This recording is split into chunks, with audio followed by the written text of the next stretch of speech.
Joe Rogan had never been this vulnerable in front of his 50 million listeners. Jasmine Crockett's simple question completely changed him. "Joe, do you think you're a bad person?" And Rogan's answer shocked all of America. The invitation came on a rainy Tuesday morning in March 2025. Jasmine Crockett was reviewing infrastructure legislation in her congressional office when her chief of staff, Marcus, burst through the door, his face a mixture of excitement and concern. "Congresswoman, you need to see this immediately," he said, holding up his phone with a trembling hand. Jasmine looked up from her papers, noting the unusual urgency in Marcus's voice. In 3 years of working together, she'd rarely seen him this rattled. "What's going on, Marcus?" "Joe Rogan's team just called. They want you on his podcast this Friday, primetime special edition." Jasmine set down her pen slowly. Joe Rogan. The man with the largest podcast audience in America, the same Joe Rogan who had spent years platforming conspiracy theorists, anti-vaccine activists, and right-wing provocateurs. The Joe Rogan who represented everything wrong with modern media discourse. "Joe Rogan," she repeated, making sure she had heard correctly.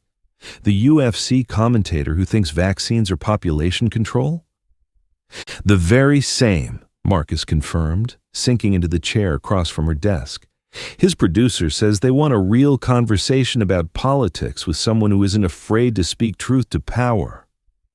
Jasmine leaned back in her chair, already understanding the game being played. "This is damage control, isn't it? He's been taking heat for only platforming extremists and conspiracy theorists. Having me on would be his way of saying, 'See? I interview everyone.'" Marcus nodded grimly. "It's obviously a setup. He'll try to make you look radical, uninformed, or both.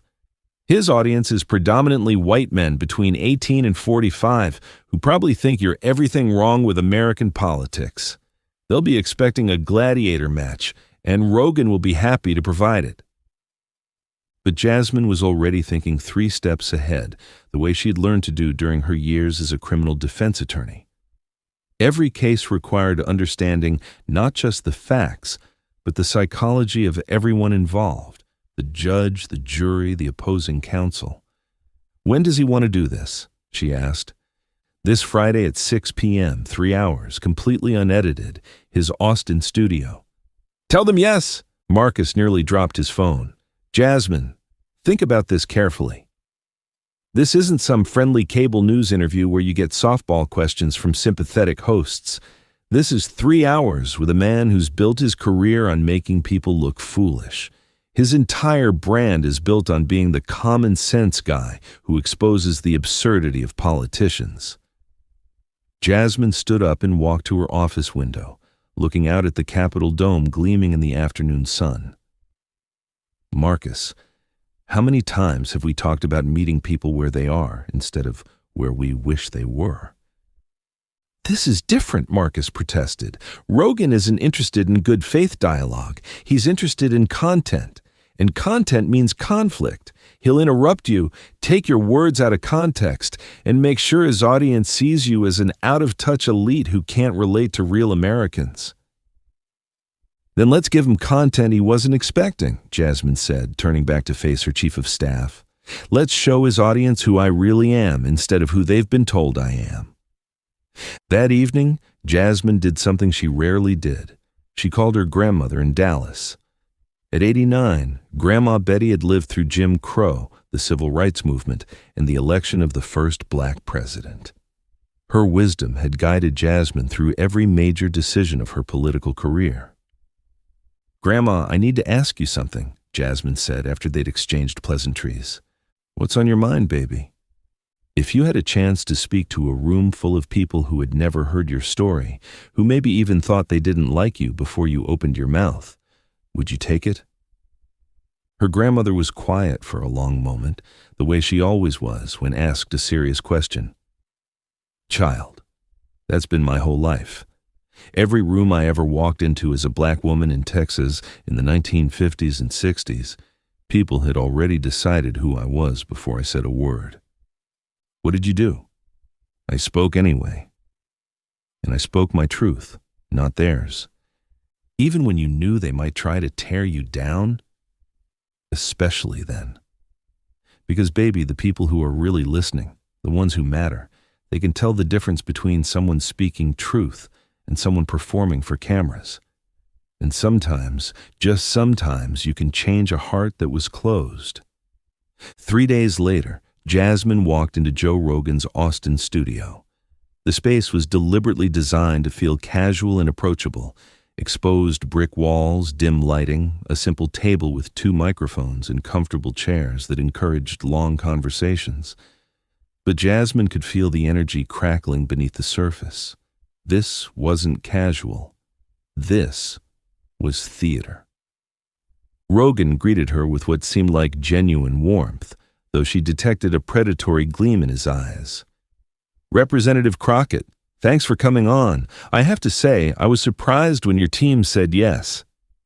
"Why is that, Joe?" Jasmine asked, settling into her chair and adjusting her microphone with practiced ease. "Well, let's be honest here. Your politics and my audience don't exactly align. Most of my listeners probably think you're part of the problem with American politics." Jasmine smiled calmly. "Maybe that's exactly why I'm here." "All right, let's dive right in," Rogan said, leaning forward with the familiar intensity that his audience knew well. "Jasmine, can I call you Jasmine?" "Of course." "You've been pretty vocal about systemic racism, wealth inequality, police reform. Some would say you're pushing a pretty radical agenda." Here it was, the first test. Rogan was already trying to frame her as an extremist before she'd even explained her positions, but Jasmine had been preparing for this exact moment. "Joe, can I ask you something first?" "Sure. How do you define radical?" Rogan paused, clearly not expecting the question to be turned around so quickly. "I guess policies or ideas that represent a major departure from the norm." "Okay," Jasmine nodded thoughtfully. "So by that definition, was the 40-hour workweek radical when it was first proposed?" "I mean, yeah, probably. How about Social Security? Medicare? The Civil Rights Act?" Rogan was starting to look uncomfortable, sensing where this was leading. "Where are you going with this?" "I'm going to a place where we acknowledge that what sounds radical to one generation becomes common sense to the next. But more importantly, I'm going to a place where we stop using radical as a way to dismiss ideas without actually examining them." "But come on," Rogan pressed. "Some of your proposals—" "Which ones?" Jasmine interrupted gently. "Well, like defunding the police." Jasmine smiled. She'd been waiting for this one. "Joe, I've never advocated for defunding the police." "But you've supported police reform." "Absolutely." "I've supported reallocating portions of bloated police budgets toward mental health services, education, and community programs. You know why? Why? Because I spent 3 years as a public defender. I've seen what happens when we ask police officers to be social workers, mental health counselors, and educators all at once. It's not fair to them, and it doesn't work for the communities they serve." Rogan was quiet for a moment. This conversation wasn't going the way he'd planned. Jasmine continued, "Joe, how many police officers do you know personally?" "A few, I guess." "I know dozens. You know what they tell me? They didn't sign up to handle mental health crises with no training. They didn't sign up to deal with homelessness and addiction with no resources. They want to focus on actual crime prevention. And they want communities to have the support systems that prevent crime in the first place." "So you're saying police reform is actually pro-police?" "I'm saying police reform is pro-everyone. It's pro-officer, pro-community, and pro-public safety." Rogan sat back in his chair, his combative posture softening slightly. "Okay, that's actually a reasonable way to frame it. But what about your stance on capitalism? You've been pretty critical of the free market system." "Have I?" Jasmine asked. "Or have I been critical of a system where a full-time worker can't afford a one-bedroom apartment in most American cities? But that's just economics. Supply and demand. Joe, let me ask you this. You live in Austin, right? Yeah. What was Austin like when you moved here versus now? Completely different. It's way more expensive now. A lot of the local character has been replaced by chain stores and luxury developments. And how does that make you feel? Honestly? Kind of sad. It was a unique place and now it's becoming like everywhere else. Right. So you understand that unchecked market forces can destroy the things that make communities special. You understand that there's a difference between a free market and a predatory market. Yeah, I guess I do. That's all I'm talking about. I'm not anti-capitalism. I'm anti-exploitation. I'm not against people getting rich. I'm against people getting rich by making sure other people stay poor. For the first time since the interview started, Rogan looked genuinely interested rather than combative. His usual aggressive interviewing style was giving way to something resembling actual curiosity. But don't you think, he said, that some of these problems would fix themselves if government just got out of the way? Jasmine had been hoping he'd go here. Joe, can I tell you a story? Sure. When I was 8 years old, my mom got sick. Really sick. She had insurance through her job, but it didn't cover her medications. We're talking about a single mom working 2 jobs, and she had to choose between paying for her heart medication and paying rent. What did she do? She went without the medication for 3 months, nearly had a stroke. Jesus. Now, Joe, how would getting government out of the way have helped my mom in that situation? Rogan was quiet, his combative energy completely deflated. The insurance company had a government-granted monopoly in our area, Jasmine continued. The pharmaceutical company had government-granted patents that kept cheaper alternatives off the market. My mom's employer was using government tax incentives to provide the bare minimum health coverage. Government wasn't the problem. It was which interests the government was serving. So your solution is more government involvement? My solution is government that works for working people instead of just wealthy people. That's not more government or less government. That's different government. Rogan nodded slowly, his usual confident demeanor replaced by something approaching humility. Okay, I can see that. But what about cancel culture? You've got to admit there's a problem with people losing their careers over old tweets or jokes. Jasmine had been waiting for this topic too. Joe, who exactly is getting canceled? Well, comedians, actors, people who express unpopular opinions. Can you name someone who lost their career permanently over a tweet? Rogan thought for a moment. There are lots of examples. Name one. Well, people get attacked online all the time. Getting criticized online isn't the same as getting canceled, Joe. Can you name one person who made a mistake, apologized sincerely, and never worked again? Rogan was struggling, and the discomfort was visible on his face. Because I can name people who have actually been canceled, Jasmine continued. Colin Kaepernick lost his NFL career for peacefully protesting police brutality. The Dixie Chicks lost their country music careers for criticizing the Iraq War. These are people who were blacklisted for expressing political opinions, not for making mistakes. But what about accountability culture going too far? I agree that people should have room to grow and learn from mistakes. But here's my question. Who decides what too far means? Usually, it's the people who've never had to worry about being harmed by the words or actions they're defending. What do you mean?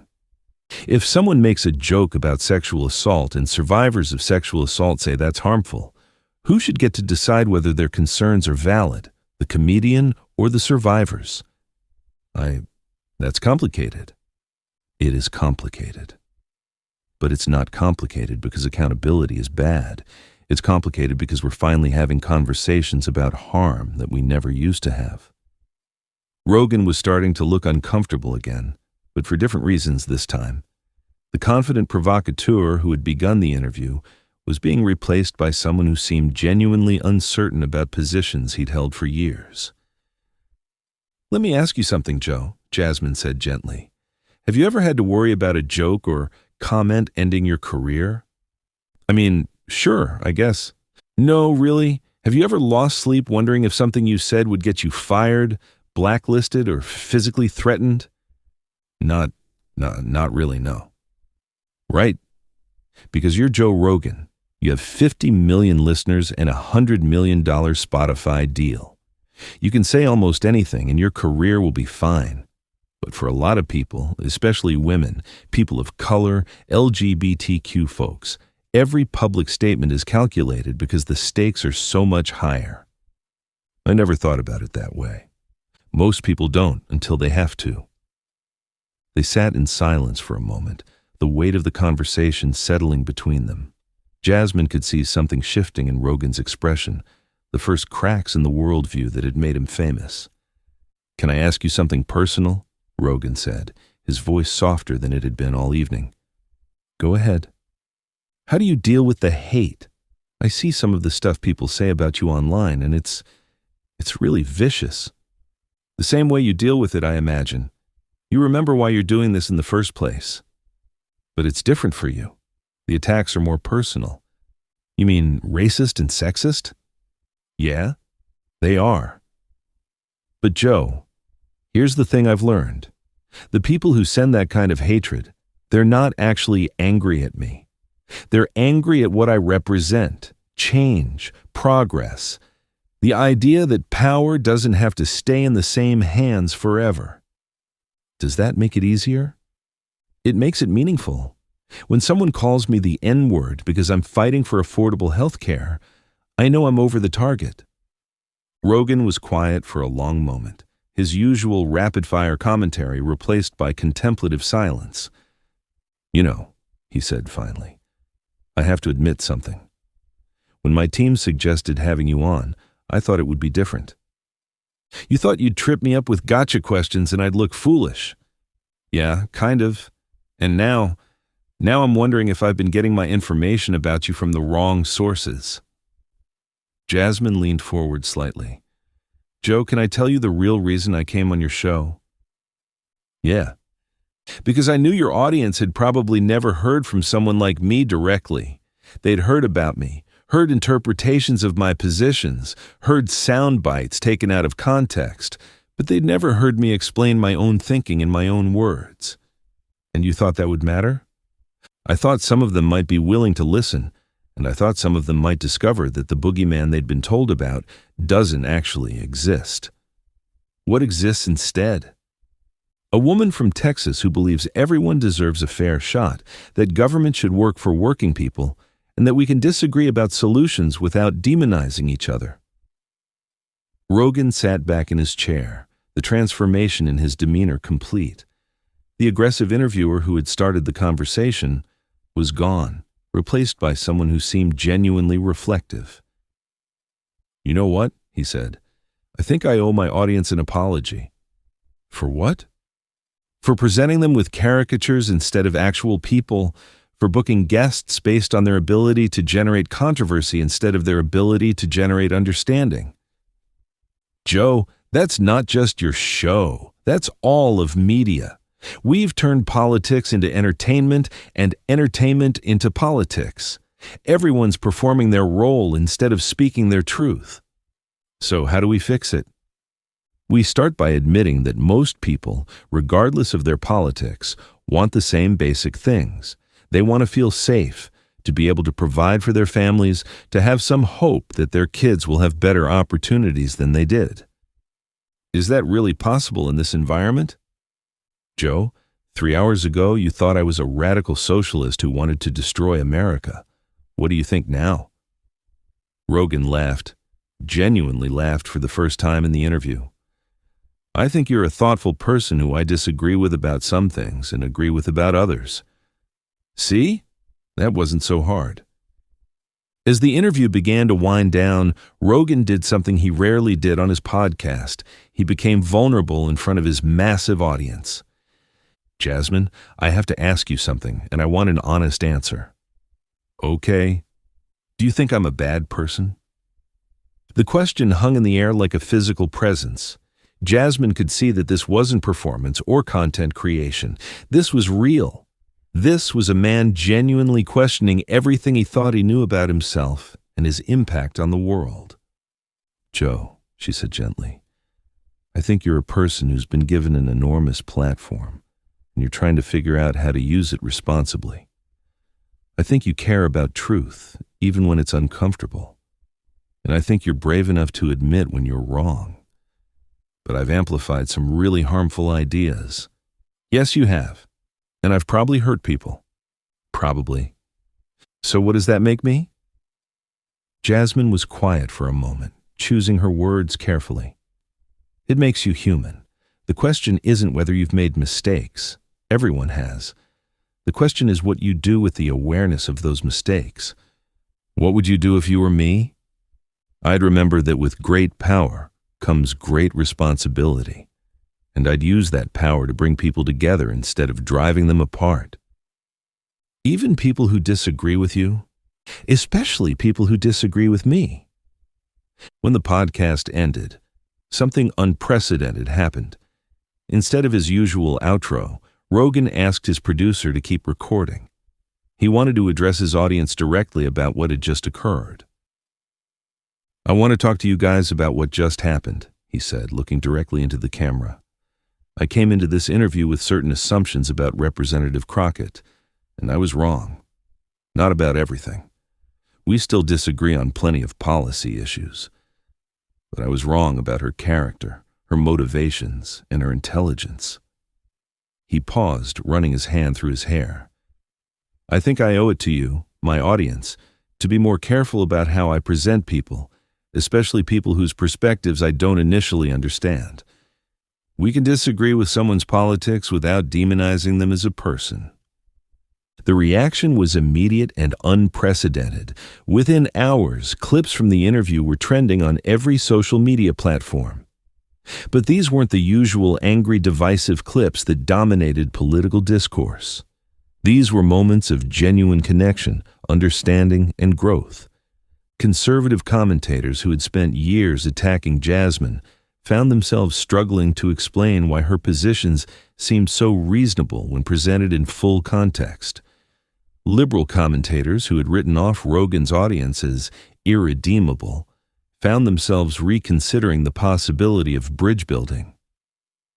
But the most powerful reactions came from ordinary people. Rogan's listeners who had never heard a progressive politician speak to them with respect rather than condescension, and Jasmine's supporters who had never seen a conservative platform allow a black woman to speak without interruption or distortion. "She didn't change my mind about everything," wrote one Rogan fan on Reddit, "but she changed my mind about her. And maybe that's a start." "I've been listening to Rogan for years," wrote another, "and I've never heard him be so humble, real. Whatever happened in that room, it was something special." The transformation wasn't limited to social media. 3 weeks after the interview, Jasmine received a call that would have been unimaginable before her appearance on Rogan's show. "Representative Crockett? This is Joe Rogan. I wanted you to know that I've been thinking a lot about our conversation." "Joe, how are you?" "Different. Better, I think. I've been doing some research on the topics we discussed. You were right about a lot of things I was wrong about. What are you going to do with that information?" "I want to have more conversations like the one we had. Real ones, honest ones. I'm tired of just generating heat. I want to generate light." 6 months later, the ripple effects of that single conversation were still spreading through American media and politics. Rogan had quietly transformed his show, bringing on more diverse guests and asking deeper questions. Other podcasters and media figures began following suit, realizing that audiences were hungry for substance over spectacle. Jasmine, for her part, had proven something that many thought impossible in the age of social media and political polarization, that authenticity and empathy could still triumph over anger and division. The real test came when other controversial figures began reaching out, wanting to have similar conversations. Some were sincere, others were clearly looking for publicity. But each conversation reinforced the same lesson. When people heard her speak for herself, without filters or interpreters, minds could change. A year after the Rogan interview, Jasmine was invited to speak at a conference on political communication. Her topic, Meeting People Where They Are, Lessons from Unlikely Conversations.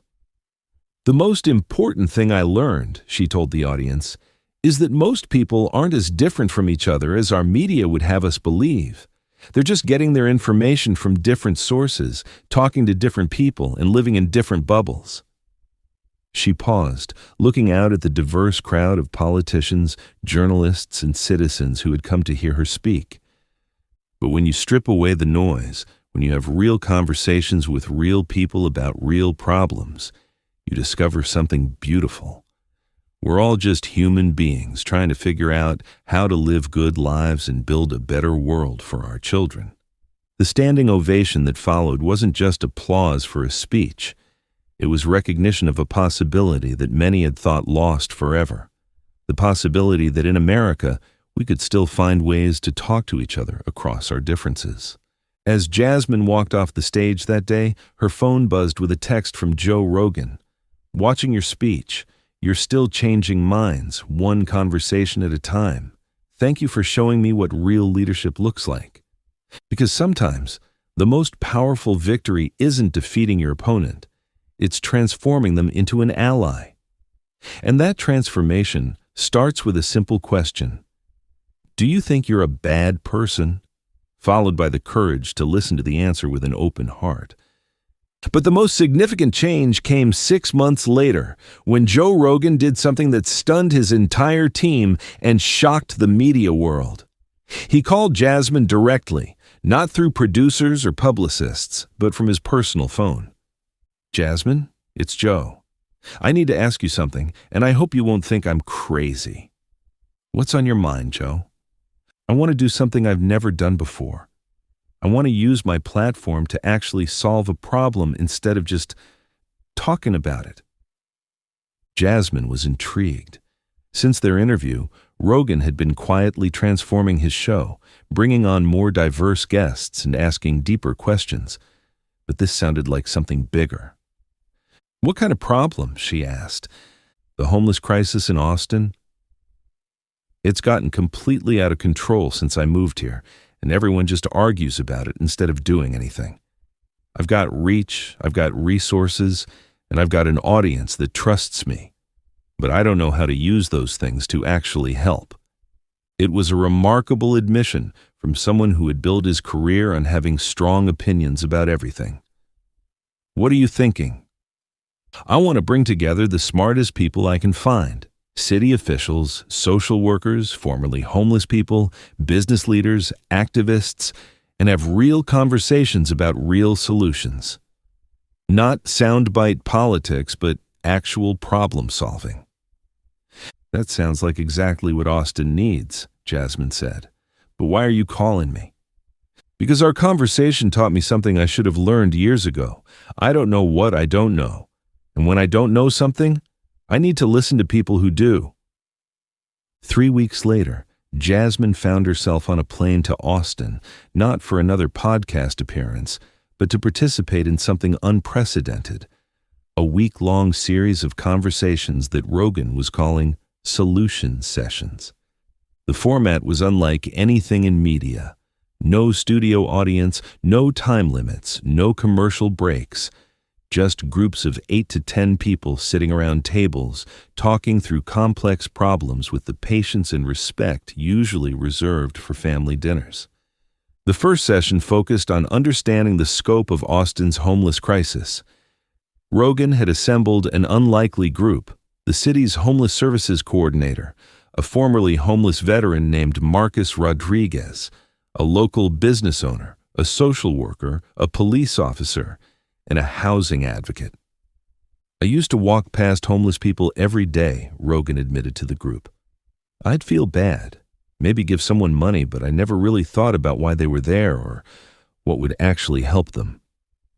Marcus Rodriguez, who had been living on the streets for 2 years before finding housing, looked directly at Rogan.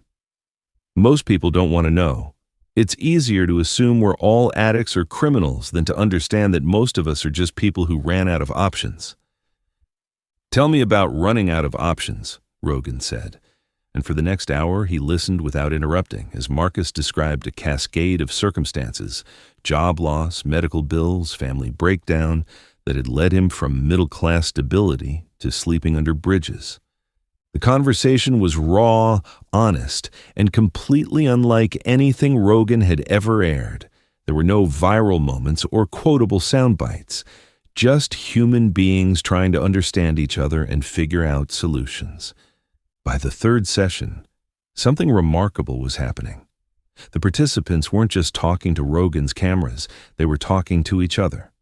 The police officer was asking the social worker about mental health resources.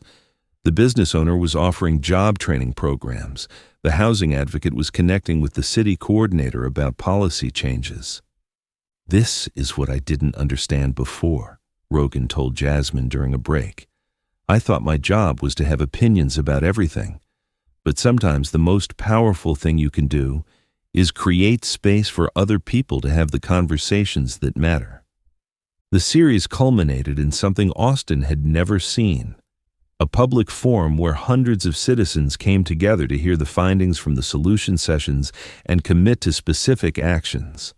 No politicians gave speeches. No one campaigned for anything. It was simply a community deciding to solve a problem together. The Austin Homeless Initiative that emerged from Rogan's experiment became a model for other cities. Within a year, similar programs were launched in Denver, Nashville, and Portland. The common thread was the recognition that complex problems required sustained conversation, not quick fixes or political posturing. But the transformation went deeper than homelessness policy. Rogan's approach to his podcast had fundamentally changed. The man who had once prided himself on controversial guests and provocative moments was now known for thoughtful conversations and collaborative problem-solving. The shift was noticed by everyone in media. A profile in Rolling Stone called it "The Rogan Renaissance: How America's Most Controversial Podcaster Became Its Most Constructive." The article detailed how his audience, rather than abandoning him for becoming too soft, had actually grown by 30%, with demographics shifting to include more women, minorities, and college-educated listeners. "I used to think my audience wanted me to own the libs or trigger the conservatives," Rogan explained to the magazine. "But what they really wanted was someone who would ask the questions they were afraid to ask and listen to answers they weren't getting anywhere else." The change was perhaps most visible when Rogan received an invitation that would have been unthinkable 2 years earlier. Harvard University wanted him to deliver a lecture on media responsibility and democratic discourse. Standing before an audience of students and faculty at Harvard's Kennedy School of Government, Rogan reflected on his journey. 2 years ago, I thought I knew everything. I had strong opinions about everyone and everything, and I used my platform to share those opinions with millions of people. I thought that made me powerful." He paused, looking out at the engaged faces in the audience. "But real power isn't having all the answers. Real power is asking the right questions and creating space for the right people to answer them." A student raised her hand. "Mr. Rogan, what would you say to critics who argue that your previous content caused real harm to democratic discourse?" It was exactly the kind of question that would have made the old Joe Rogan defensive. Instead, he nodded thoughtfully. "I'd say they're right. I did cause harm. I amplified conspiracy theories, gave platforms to people spreading misinformation, and contributed to the polarization that's tearing our country apart." The auditorium was completely silent. But here's what I've learned. Acknowledging harm isn't the end of the conversation, it's the beginning. The question isn't whether I made mistakes. The question is what I do with the awareness of those mistakes. After the lecture, a young journalism student approached Rogan. "Mr. Rogan, I wrote my senior thesis about the negative impact of your podcast on political discourse. But after hearing you today, I'm wondering if I need to write a sequel. Rogan smiled. What would the sequel be about? Redemption, I think, and the possibility that people can change. The conversation between Rogan and the student continued for another hour, joined eventually by other students and faculty. It was exactly the kind of organic, meaningful dialogue that had become Rogan's new trademark. 3 months later, Jasmine received a call that brought everything full circle. It was from Dr. Elena Vasquez, a political science professor at UT Austin who had been studying the impact of Rogan's transformation on political discourse. Representative Crockett, I wanted you to know about something remarkable we've discovered in our research. What's that? We've been tracking changes in political conversation patterns since your interview with Joe Rogan. What we're seeing is unprecedented, increased cross-party dialogue, decreased use of inflammatory language on social media, and most significantly, increased willingness among Americans to engage with opposing viewpoints. Jasmine was stunned. You're saying one podcast interview changed how Americans talk to each other? Not the interview itself, but what it represented and what it inspired. Your conversation with Rogan showed people a different way to engage across political differences, and Rogan's subsequent transformation provided a model for how public figures can use their platforms constructively rather than destructively. The research was eventually published in the American Political Science Review under the title The Ripple Effect: How Authentic Dialogue Can Transform Political Discourse. It became one of the most cited papers in political communication research, referenced by scholars, journalists, and politicians around the world. But for Jasmine, the most meaningful validation came from an unexpected source. She was grocery shopping in Dallas during a congressional recess when a middle-aged white man approached her hesitantly. "Excuse me, are you Jasmine Crockett?" Jasmine tensed slightly, never sure what kind of interaction these random encounters might bring. "Yes, I am." "I just wanted to thank you," the man said, his voice emotional. "I used to hate you. I mean, really hate everything you stood for. But after I heard you talk to Joe Rogan, I started listening to what you actually said instead of what other people said you said." He paused, struggling with the words. "You made me realize that disagreeing with someone's politics doesn't mean I have to think they're a bad person. And that's changed how I talk to my own family, my coworkers, everyone." "What's your name?" Jasmine asked. David Chen. I'm a small business owner here in Dallas." "David, thank you for telling me this. It means more than you know." As David walked away, Jasmine realized that this was the real victory. Not the viral clips or the media coverage or the academic papers. The victory was in the quiet transformation of how Americans saw each other, not as enemies to be defeated, but as neighbors to be understood. That evening, she called Joe Rogan to tell him about the encounter. "You know what the crazy thing is?" Rogan said after she'd finished the story. "I get messages like that every day now. People telling me that our conversation changed how they think about politics, about media, about each other. How does that make you feel?" "Responsible, in the best possible way. For years, I felt like my platform was this massive thing I didn't know how to control. Now, I feel like I'm finally using it the way it should be used." "Which is how?" "To bring people together instead of driving them apart. To ask questions instead of providing answers. To create understanding instead of generating heat." They talked for another hour, planning future collaborations and discussing the responsibility that came with large platforms. It was a friendship that no one could have predicted 2 years earlier. A black progressive congresswoman from Texas and a white libertarian podcaster from California, united by a shared commitment to authentic dialogue and democratic values.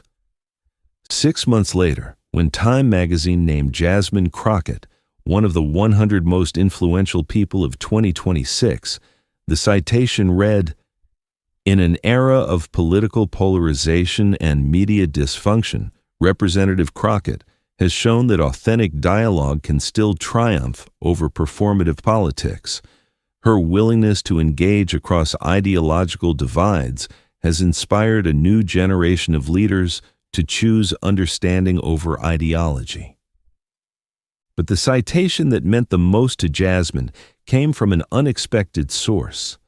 Joe Rogan had written a companion piece titled "The Conversation That Changed Everything," which concluded, "Jasmine Crockett taught me that real strength isn't the ability to destroy your opponents, it's the ability to transform them into allies. And that transformation starts with one simple question. Do you think you're a bad person?" Followed by the wisdom to listen to the answer with an open heart. Because in the end, that's what democracy is, not a battle between enemies, but a conversation between neighbors. And sometimes, all it takes is one person brave enough to start talking, and another person humble enough to start listening. The final proof of transformation came 2 years later. Joe Rogan stood at the podium of the Democratic National Convention, not as a speaker, but as a moderator for the first ever Unity Dialogue segment.